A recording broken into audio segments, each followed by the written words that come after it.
Hello and welcome back to Read Becca for a tag video. I don't do tags too often anymore, and I was considering completely skipping this one this year, but then I was tagged by the lovely Towering TBR, and so I thought I could get this one done fairly quickly. I don't often have quick videos, so that's always a win. So this is the end of the year book tag, which we are rapidly approaching, so I'm kind of probably a little bit late on this one because this is meant to be looking forward toward the end of the year rather than at the end of the year. But this is a good one for reflecting on how you want to wind up your year, really, I think. So let's jump on to the tag questions. This was originally created by Ariel Bissett, and it is a perennial tag that goes around every single year. So you don't really need to be tagged, but if you are on the fence and haven't done this yet and you want to, you can consider yourself tagged by me and go forth and do the tag. So on to question number 1. Are there any books you started this year that you need to finish? I have been on a bit of a tear of finishing the couple things I had really long running, but I do have one thing that is in progress and not finished, and that is Helen of Souls. So you can see I'm less than halfway through, a smidge, but it's definitely doable for me to finish that within the next month-ish. I was doing it on audio and I lost the audiobook, so now I'm waiting in the hold line for the audio to come back. So I'm hoping it will come back, but if not, I will finish it in print for sure. Number 2, you have an autumnal book to transition into the end of the year. So I don't seasonally read a ton usually, but I would say I did that already to a significant amount with regard to horror reading. I read a lot of very fall appropriate autumnal reads in October relating to horror, even more than I do in a typical year, because I was kind of trying to test the waters of how I was feeling about horror, because I have been dipping a toe in here and there and really finding it enjoyable. I am still finding what I like in the horror genre, because there are definitely things that don't work for me, but I've overall had a great experience with that.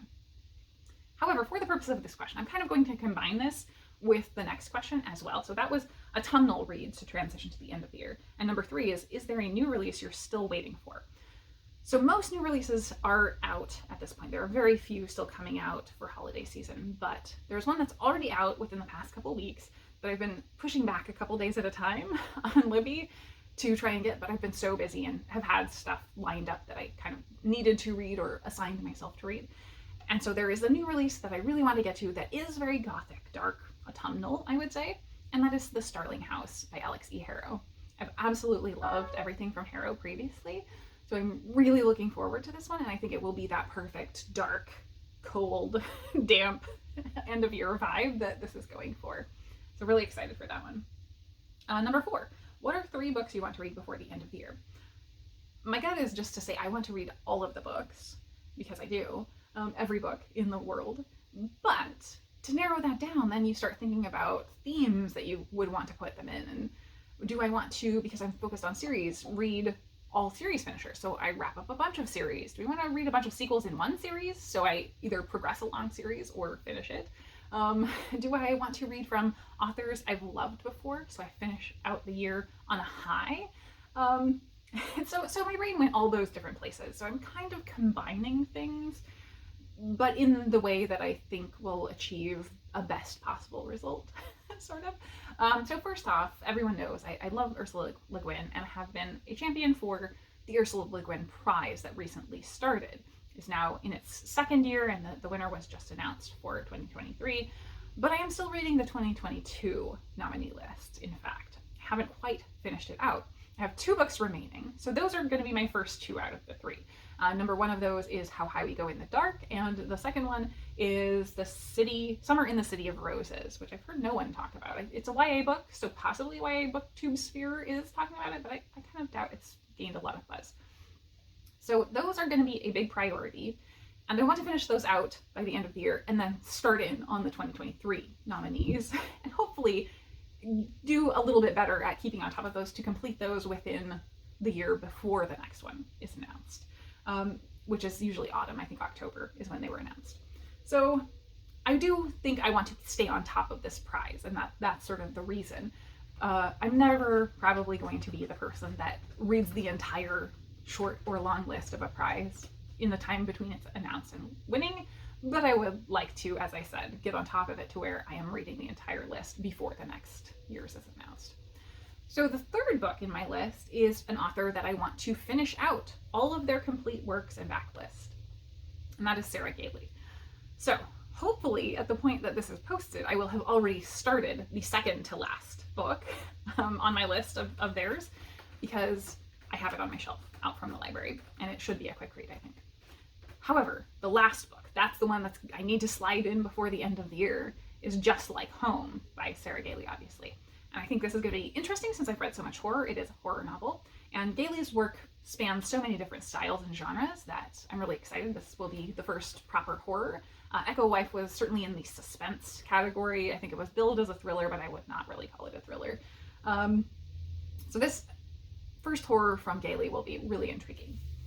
Question 5, is there a book you think could still shock you and become your favorite book of the year? Well, any of the 3 that I just mentioned would be prime candidates, but really, and I'm sure I've said this before, does anyone go into these books at the end of the year thinking they're going to be duds? Like, I go into most books thinking this could be potentially a new favorite.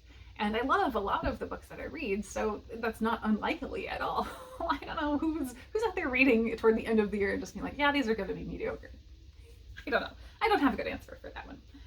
Number 6, have you already started making reading plans for 2024? I have very specifically avoided making reading plans. I'm not allowing myself to think about reading plans for the most part.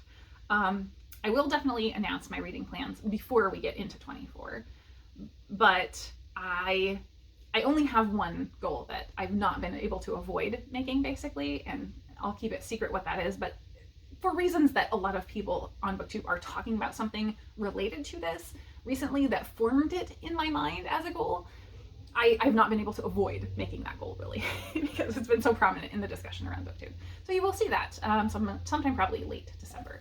Otherwise, other than that, I am trying to stay focused still on my current goals. I have not checked in with them, but I will definitely not wrap that up until we're actually in 2024. Shortly after the beginning of the year, most likely, I will let you know how I did on my current goals. I do have a general idea, and so as a result of that general idea, I know the things that I need to be pushing on at the end of the year in these next couple of weeks, because I'm certain I'm not hitting all of my goals so far. So I would like to push some of those things up my priorities list. And that is it. So that was indeed a quick tag. We're under the 10-minute mark, so that is a win for this channel. So I won't tag anyone. As I said up front, though, this is sort of an open tag, so consider yourself tagged if you have interest in doing this. And otherwise, that is it for me today. Thank you so very much for watching.